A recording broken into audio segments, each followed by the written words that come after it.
Hi guys, welcome back to pizza world. ఈరోజు నేను చేసే రెసిపీ చింతకాయ తొక్కు పచ్చడి.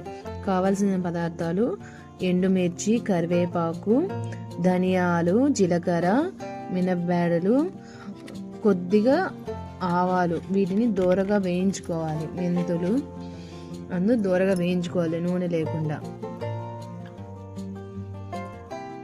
అవన్నీ కూడా పచ్చడికి తగినన్ని అనమాట. తొక్కు ఎంత ఉందో దాన్ని బట్టి చూసుకొని వేసుకోవాలి. అవన్నీ దూరగా వేయించిన తర్వాత రోట్లో వేసి మెత్తగా నూరాలి, దంచాలి. చూడండి, నేను మెత్తగా దంచాను. మిక్సీ కొట్టుకోవాలనుకున్నా మిక్సీకి కూడా కొట్టుకోవచ్చు. ఇంకా పచ్చిమిర్చి, కొత్తిమీర అన్నీ కూడా నేను పచ్చి వేసాను, ఎందుకంటే మళ్ళీ తిరగబాత పెడతాం కాబట్టి. మీరు దూరగా ఎంచుకొని పెట్టుకోవాలనుకున్నా చేసుకోవచ్చు. ఎర్రగడ్డ, వీటిని అన్ని పచ్చిగా దంచాను నేను. తర్వాత ఈ చింతకాయ నిల్వ తొక్కు పచ్చడి ఇది వరకు నేను చూపించినాను వీడియోలో. దాంతో ఈరోజు నేను పచ్చడి చేస్తున్నాను. ఆ చింత పిచ్చి అనేవి కొన్నిట్లో ఉంటాయి, కొన్నిట్లలో ఉండవు.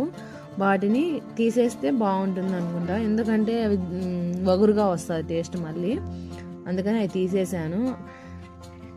ఆ తొక్కుకు తగినంత పచ్చిమిర్చి, ఎర్రగడ్డ అన్నీ వేసి దంచాను. ఉప్పు వేయలేదు, ఎందుకంటే ముందుగా తొక్కులో మనము ఉప్పు వేసినాం కాబట్టి ఉప్పు చూసుకొని వేసుకోవాలి. తెల్లగడ్డ కూడా లాస్ట్లో తెల్లగడ్డ వేసాను. ముందు వేస్తే అది మెత్తగా మెదిగిపోతుందని లాస్ట్లో వేసాను. అస్సలు దంచుతా ఉంటేనే స్మెల్ అయితే అద్దరిపోతుంది తెలుసా, నోరు ఊరుతుంది. ఆ విధంగా మెత్తగా దంచిన దాన్ని ఇప్పుడు నేను తర్వాత పెట్టుకుంటున్నాను. గిన్నెలోకి తీసేసుకొని మెత్తగా దంచి పెనం. దానికి కావాల్సిన పదార్థాలు: జీలకర్ర, ఎండుమిర్చి, కరివేపాకు, ఉద్దిబేడలు, శనగబేడలు, ఇంగువ. ఇప్పుడు పొయ్యి మీద ప్యాన్ పెట్టి నూనె వేసి తిరగబాత పెట్టుకోవడమే. చాలా సింపుల్. అసలు ఇది తిరగబాత పెట్టేటప్పుడు కూడా స్మెల్ అయితే అదిరిపోయింది. ఆ స్మెల్కే తినేయాలనిపిస్తుంది. ఇప్పుడు ఈ పచ్చడిని వేడి వేడి అన్నంలో కానీ వేసుకొని తిన్నామంటే సూపర్గా ఉంటుంది, అదిరిపోతుంది. ఎవరైనా కావాలంటే నెయ్యి కూడా వేసుకోవచ్చు అన్నం తినేటప్పుడు. స్మెల్ గుమ్మగుమ్మ వచ్చేస్తాం, భలే ఉంది అసలు పచ్చడి టేస్ట్ కూడా. మీరు కూడా ఒకసారి ట్రై చేయండి. నేనైతే ఈ విధంగా చేశాను, మీరు ఏ విధంగా చేస్తారో కామెంట్ చేయండి.